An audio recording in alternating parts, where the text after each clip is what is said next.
Hello friends, 2024 LDC മലപ്പുറത്തിൻ്റെ ചോദ്യപേപ്പറാണ് നമ്മൾ discuss ചെയ്യുന്നത്. Question number 4 ആണ്.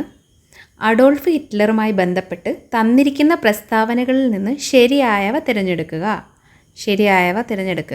ഹിറ്റ്ലർ രചിച്ച നാസിസത്തിൻ്റെ സുവിശേഷ ഗ്രന്ഥമാണ് മെയിൻ കാംഫ് അഥവാ എൻ്റെ സമരം.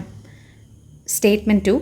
1934 ജർമ്മൻ പ്രസിഡന്റ് ഹിൻഡൻബർഗ് അന്തരിച്ചപ്പോൾ ഹിറ്റ്ലർ ചാൻസലർ സ്ഥാനവും പ്രസിഡന്റ് സ്ഥാനവും തന്നിൽ ഏകീകരിച്ച് മൂന്നാം ജർമ്മൻ സാമ്രാജ്യം സ്ഥാപിച്ചു.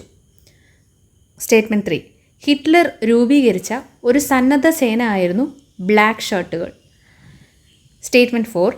ഹിറ്റ്ലർ ചാരവൃത്തിക്ക് വേണ്ടി വിദഗ്ധ പരിശീലനം കൊടുത്തവരായിരുന്നു എലൈറ്റ് ഗാർഡ് SS. അപ്പോൾ ഈ സ്റ്റേറ്റ്മെൻറ്റ്സ് നോക്കുകയാണെന്നുണ്ടെങ്കിൽ ഇതിൽ ഒരെണ്ണം തെറ്റും ബാക്കി 3 ശരിയുമാണ്. ഇതിൽ നമുക്ക് അറിയാം, ബ്ലാക്ക് ഷർട്ടുകൾ ഹിറ്റ്ലറുമായി ബന്ധപ്പെട്ട സന്നദ്ധ സേന അല്ല, ഹിറ്റ്ലർ രൂപീകരിച്ചതല്ല. അപ്പോൾ ഓപ്ഷൻ 3 ആണ്, സ്റ്റേറ്റ്മെൻറ്റ് 3 ആണ് തെറ്റായിട്ട് വരുന്നത്. അപ്പോൾ ആൻസർ വരുന്നത് ഓപ്ഷൻ D ആയിരിക്കും. അപ്പോൾ നമുക്കിതുമായി ബന്ധപ്പെട്ട കുറച്ച് ഫാക്ട്സ് നോക്കാം. അഡോൾഫ് ഹിറ്റ്ലറും നാസിസവും. 1933 ഹിറ്റ്ലർ ജർമ്മനിയുടെ ചാൻസലറായി ചുമതലയേറ്റു. 1934 ഓപ്ഷനിൽ നമ്മുടെ സ്റ്റേറ്റ്മെൻറ്റിൽ പറയുന്ന പോലെ പ്രസിഡൻ്റായിരുന്ന ഹിൻഡൻബർഗ് അന്തരിച്ചതോടുകൂടി ചാൻസലർ പ്രസിഡന്റ് പദവികൾ ഏകീകരിച്ച് അദ്ദേഹം ജർമ്മനിയുടെ പരമാധികാരിയായി. ഫ്യൂറർ എന്നാണ് ആ പരമാധികാരി എന്നുള്ള ടേമിന് ജർമ്മനിൽ പറയുന്നത്. അപ്പോൾ ആ സ്റ്റേറ്റ്മെൻറ്റ് ശരിയാണല്ലോ. മൂന്നാം സാമ്രാജ്യം, തേർഡ് റീച്ച്. ഹിറ്റ്ലറുടെ നേതൃത്വത്തിലുള്ള സ്വേച്ഛാധിപത്യ ജർമ്മനി തേർഡ് റീച്ച് എന്നറിയപ്പെട്ടു. ഹിറ്റ്ലറുടെ ആത്മകഥയാണ് മെയിൻ കാംഫ് എന്ന് പറയുന്നത്. എൻ്റെ സമരം അല്ലെങ്കിൽ എൻ്റെ പോരാട്ടം എന്നാണ് ഇതിന് മലയാളത്തിൽ പറയുന്നത്. ഹിറ്റ്ലർ ജയിലിൽ കിടക്കുമ്പോഴാണ് ഈ ആത്മകഥ രചിക്കുന്നത്. ഇത് നാസിസത്തിൻ്റെ സുവിശേഷ ഗ്രന്ഥമായി കരുതപ്പെടുന്നു. അപ്പോൾ നമ്മുടെ ഒന്നാമത്തെ സ്റ്റേറ്റ്മെൻറ്റും ശരിയാണെന്ന് കിട്ടി. ഹിറ്റ്ലറുടെ വിഖ്യാതമായ രഹസ്യ പോലീസ് സേനയാണ് ഗസ്റ്റപ്പോ എന്ന് പറയുന്നത്. ഓർത്തിരുന്നോണം, ഗസ്റ്റപ്പോ എന്ന് പറയുന്നത് രഹസ്യ പോലീസ് സേനയാണ്.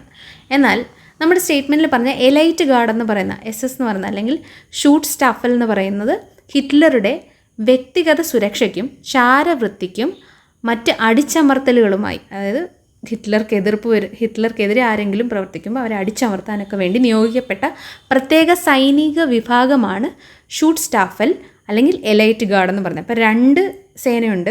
ഒന്ന് രഹസ്യ പോലീസാണ്, ഒന്ന് എന്താണ്, പ്രത്യേക സൈനിക വിഭാഗമാണ്. അപ്പോൾ ആ 4ാമത്തെ സ്റ്റേറ്റ്മെൻറ്റും ശരിയാണ്. എന്നാൽ അവിടെ പരാമർശിച്ചിരിക്കുന്ന ബ്ലാക്ക് ഷർട്ട്സ് എന്ന് പറയുന്നത് ഇറ്റലിയിലെ ഫാസിസ്റ്റ് ഏകാധിപതിയായിട്ടുള്ള ബെനിറ്റോ മുസോളിനിയുടെ സന്നദ്ധ സേനയാണ് ബ്ലാക്ക് ഷർട്ട്സ് അല്ലെങ്കിൽ കറുത്ത കുപ്പായക്കാർ. ഹിറ്റ്ലറുമായിട്ട് ബന്ധപ്പെട്ടത് ഏതാണ്? ബ്രൗൺ ഷർട്ട്സ് ആണ് അല്ലെങ്കിൽ തവിട്ട് കുപ്പായക്കാർ. ഹിറ്റ്ലറുടെ ആദ്യകാല നാസി അർദ്ധ സൈനിക വിഭാഗമായിരുന്നു ഈ ബ്രൗൺ ഷർട്ട്സ് എന്ന് പറയുന്നത്. ഹിറ്റ്ലറുടെ രാഷ്ട്രീയ പാർട്ടിയുടെ പേരെന്താണ്? നാസി പാർട്ടി എന്നാണ്. അതിൻ്റെ പൂർണ്ണമായ നാമം എന്താണ്? National socialist German workers party NSDAP എന്നാണ്. അപ്പോൾ വളരെ ചുരുക്കം ചില പ്രധാനപ്പെട്ട ഇൻഫർമേഷൻസ് മാത്രമേ നമ്മളിവിടെ പരാമർശിച്ചിട്ടുള്ളൂ. അപ്പോൾ നോട്ട് ചെയ്ത് വെച്ച് പഠിക്കുക.